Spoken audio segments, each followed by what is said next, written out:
जय श्री कृष्ण, जय सिया राम।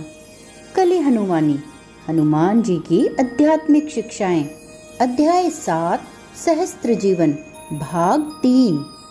अभी तक सभी मातंग उर्वा के माध्यम से वह दृश्य देख रहे थे जिसमें अनीता अपनी कुर्सी पर बैठी थी और अपने पिंगल यंत्र के माध्यम से जानकारियां निकाल रही थी और उर्वा मक्खी के रूप में उसके ऊपर भिनभिना रहा था।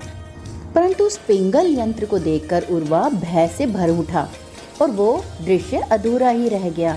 अब हनुमान जी के आज्ञा देने पर उर्मी इस दृश्य को देख रही थी और उसके माध्यम से सभी मातंग।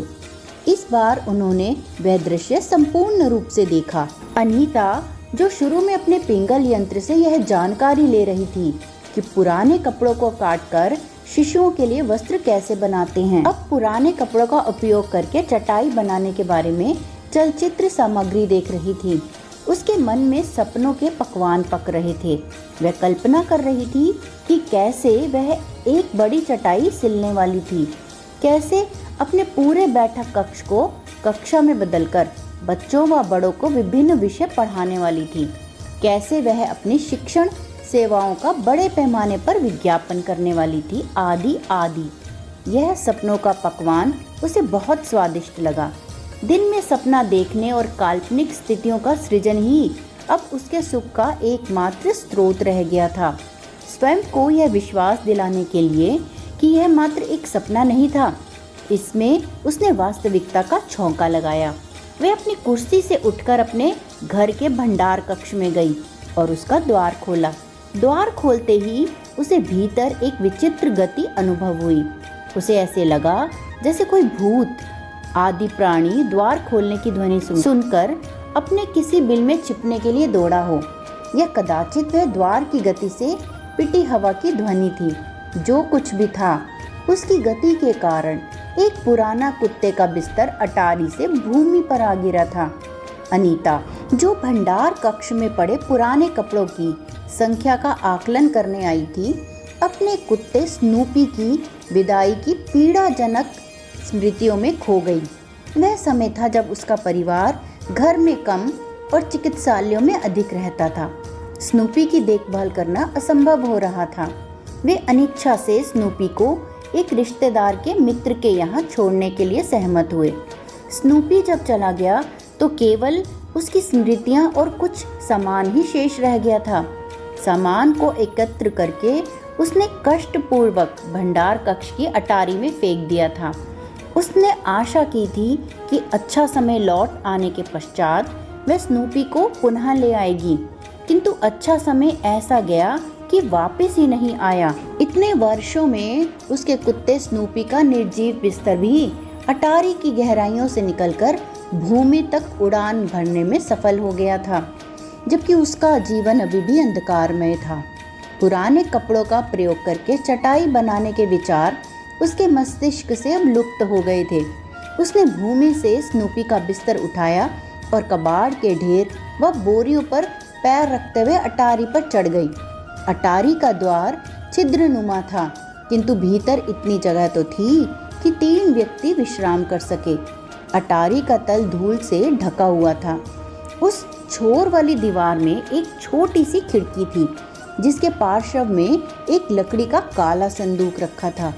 यद्यपि उसके कपड़े धूल से सन गए थे और नाक में फफूंदी की गंध भर गई थी, फिर भी उसकी इच्छा थी कि वह मृत्यु तक अटारी के उसी मंद प्रकाश में पड़ी रहे, क्रूर संसार से दूर, ऋण चुकाने की चिंताओं से अछूत और मध्यम वर्गीय जीवन स्तर को बरकरार रखने के दबाव से मुक्त, अटारी में शांति पूर्वक जीवन जीने की विचार को चुनौती दे रही थी। उसके चारों ओर बिखरी पड़ी स्नूपी की वस्तुएं और उनसे जुड़ी पीड़ाजनक स्मृतियां।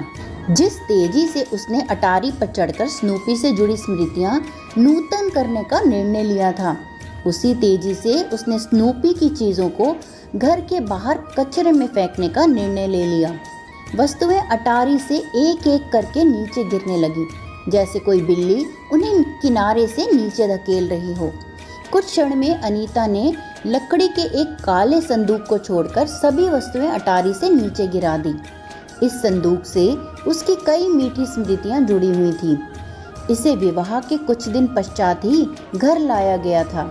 जब उसने पहली बार इसको देखा था वह बैठक कक्ष में था। जब उसने इसके बारे में अपने पति से पूछा था तो उसे उत्तर मिला था, हमारे परिवार की एक परंपरा है कि नववधु अपने सभी आभूषण पहनकर इस संदूक के भीतर बैठती है और तत्पश्चात कई व्यक्ति संदूक को उठाकर दूल्हे के सर पर रखते हैं। उसने इस बात पर विश्वास भी कर लिया था। जब उसके पति की हंसी छूटी तब उसको भान हुआ कि वह ठिठोली कर रहा था।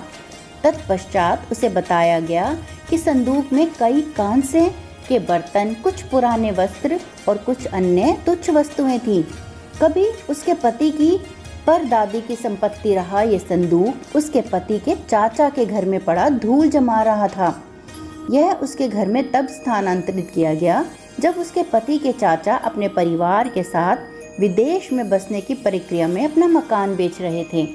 उसे स्मरण था कि कैसे उसका पति अपने चाचा को कस्तूरी मृग कहकर बुलाता था, क्योंकि उनको अत्यधिक मात्रा में इत्र लगाने की आदत थी। वे सुखी दिन थे। उसका पति बात बात पर चुटकुले बनाकर सबको हंसाता था। जब इस संदूक को अटारी में रखा जा रहा था तब वह उलटकर धड़ाम से नीचे गिर गया था। उसके पति ने चुटकी लेते हुए कहा था, लगता है संदूक के भीतर कोई भूत है जो अपने निवास स्थान के बदले जाने से क्रोधित है। गिरने के कारण संदूक के पिछले भाग में एक गड्ढा बन गया था, जिसको अनदेखा करके संदूक को अटारी पर चढ़ा दिया गया था। उस दिन कदाचित अंतिम बार इसे मानव हाथों ने छुआ था। वर्ष बीते, समय का क्रूर पहिया चलता गया, परंतु यह संदूक जहाँ था वहीं रहा। एक दिन गहरे नींद में सोए हुए भूत की तरह अटारी में बैठी अनीता के मन में विचार आया, क्या पता सच में ही इस संदूक में कोई भूत रहता हो। जब से इस संदूक को गिरकर हानि पहुंची थी तब से उसके परिवार के लिए बुरा समय चल रहा था। हो सकता है भूत सच में क्रोधित हो गया हो।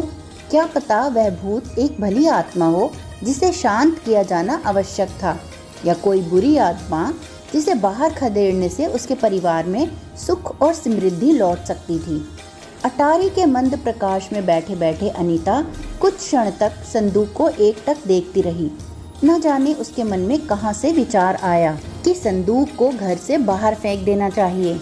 वह जानती थी कि वह अकेले यह काम नहीं कर सकती थी, परंतु वह संदूक को अटारी के छिद्रनुमा द्वार तक तो ले जाकर घसीट ही सकती थी। उसने सोचा था कि भार बहुत अधिक होगा, इसीलिए उसने संदूक का हत्था पकड़कर उसे कुछ अधिक ही बल से खींच लिया। संदूक सीधे उसके पैरों पर चढ़कर गिर गया। तेज फफूंदी की गंध उठी। उसने संदूक के उस भाग का निरीक्षण किया जो वर्षों पहले क्षतिग्रस्त हो गया था। लघु खिड़की से आ रहे प्रकाश में उसने देखा कि क्षतिग्रस्त भाग को दीमक ने पूरी तरह खा लिया था। भीतर रखे पीतल के बर्तनों में से एक बाहर से ही दिखाई पड़ने लगा था।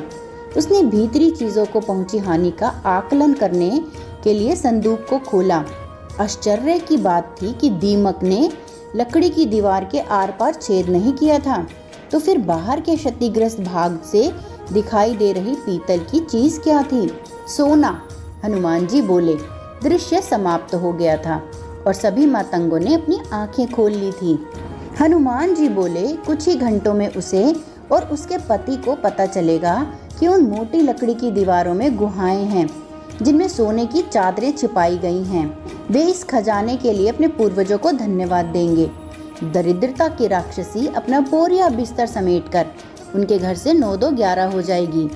क्या यह दृश्य वास्तविक था? देव, उर्वी ने सभी युवा मतंगों के मन का प्रश्न पूछा।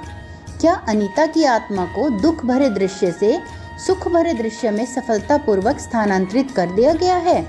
हनुमान जी ने निर्देश दिया, एक बार फिर अपनी आंखें बंद करो। मैं आपको वह दृश्य दिखाता हूँ जिससे उसकी आत्मा इस समय जी रही है। उन्होंने पहला दृश्य उस अटारी के एक कोने में छिपी छिपकली की आंखों के माध्यम से देखा। वहाँ कोई संदूक नहीं था। कुत्ते से संबंधित वस्तुएं चारों ओर बिखरी पड़ी थी। पिछले दृश्यों में जहाँ लकड़ी का काला संदूक दिखाई दे रहा था, उस जगह पर पुताई का पुराना सामान रखा था। अटारी ऐसे लग रही थी जैसे महीनों से वहां पर किसी मनुष्य का हस्तक्षेप नहीं हुआ था। इस बात का कोई चिन्ह दिखाई नहीं दे रहा था कि अनीता वहां पर कुछ देर पहले चढ़ी हुई थी। दूसरा दृश्य उन्होंने देखा कि अनीता अभी भी अपने बैठक कक्ष में बैठी थी और अपने अंगूठे का प्रयोग करके पिंगल यंत्र को दूह रही थी। पुराने कपड़ों से बड़ी चटाई बनाने का विचार उसके मन में नहीं आया था। उस विचार के बिना वह भंडार कक्ष में क्यों जाती और अपनी अटारी पर क्यों चढ़ती? वास्तविक दृश्य कौन सा है देव, जिसमें उसे संदूक की तहों में छिपा सोना मिला है या जिसमें ऐसा कोई संदूक उपस्थित ही नहीं है? उर्मी ने पूछा। हनुमान जी ने रहस्यमय स्वर में कहा, दोनों ही वास्तविक हैं। जब आप काल आकाश से बाहर निकलते हैं तो आप क्या देखते हैं? दृश्य, अनगिनत दृश्य, अनंत संख्या में दृश्य ही दृश्य, और वे दृश्य अतीत, वर्तमान और भविष्य, तीन कालों के तीन क्षेत्रों में बटे हुए नहीं लगते। वे तीन क्षेत्र समय के दायरे के भीतर बहुत महत्व रखते हैं, किंतु समय के बाहर उनका कोई अर्थ नहीं रह जाता। समय के बाहर देखने पर सब कुछ घटित हो चुका लगता है। ब्रह्मांड एक पुस्तक की तरह है जिसमें अतीत, वर्तमान और भविष्य के सभी दृश्य विधिवत हैं। प्रत्येक दृश्य में कुछ किरदार हैं, कुछ वस्तुएं हैं, प्रत्यक्ष और परोक्ष, सस्पृश्य और अस्पृश्य, सभी हैं दृश्यों के भीतर। दृश्य अनंत संख्या में हैं। मान लो कि उनमें से 1,00,000 दृश्य अनीता नामक किरदार के बारे में हैं। जीवन दृश्यों की एक श्रृंखला है। इस श्रृंखला में दृश्य ऐसे जुड़े हुए हैं कि एक दृश्य दूसरे का कारण बनता है। मान लो कि सहस्त्र ऐसी श्रृंखलाएं अर्थात जीवन हैं जो अनीता नामक किरदार के बारे में हैं। ये जीवन एक दूसरे के समानांतर में उपस्थित है। मैंने आपको उनमें से उसके जीवन के 2 दृश्यों को दिखाया। एक में अनीता नामक किरदार ऋणग्रस्त है, परंतु फिर उसे एक संदूक की तहों में छिपा सोना मिल जाता है। दूसरे में वह ऋणग्रस्त है, परंतु ऐसा कोई संदूक अथवा सोना उपस्थित नहीं है। वह ऋण में डूबी है और अंत में तंग आकर वह और उसका पति अपने बच्चे को चिर निद्रा में सुलाने के पश्चात आत्महत्या कर लेते हैं। इस तरह अनीता के सहस्त्र जीवन हैं जो एक दूसरे से थोड़े थोड़े भिन्न हैं। भिन्नता का उदाहरण, उसके एक जीवन में उसके पति के एक चाचा हैं जो अत्यधिक मात्रा में इत्र लगाते हैं। एक अन्य जीवन में उसके पति के एक चाचा हैं जो घर के भीतर भी धूप का चश्मा पहनते हैं।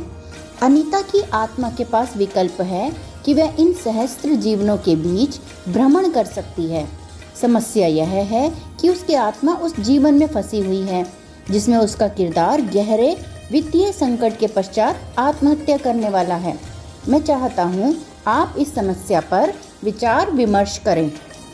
मैं अपने प्रश्न को पुनः दोहराता हूँ। यदि आप मेरी जगह होते तो आप अनीता की आत्मा को उसके वर्तमान जीवन से बाहर खींचकर एक बेहतर जीवन में स्थानांतरित करने के लिए क्या करते हैं? मुझे आशा है कि कोई भी इस बार बिना सोचे समझे उत्तर नहीं देगा। उसको सोना उपलब्ध करा देना उत्तर नहीं है। जैसा कि मैंने आपको दिखाया, आप जिस दृश्य की कल्पना करें वह दृश्य काल आकाश में कहीं न कहीं घटित हो रहा है। प्रश्न दृश्यों को घटित कराने का नहीं, प्रश्न है अनीता की आत्मा को एक दृश्य श्रृंखला से दूसरी में स्थानांतरित करने का। अनीता एक ही दृश्य श्रृंखला अर्थात जीवन के साथ आसक्त है। प्रश्न यह है कि उसकी आसक्ति को कैसे तोड़ा जाए। मातंगों ने अपनी आंखें बंद कर ली। इस बार वे कोई उत्तर ढूंढने की शीघ्रता में नहीं थे।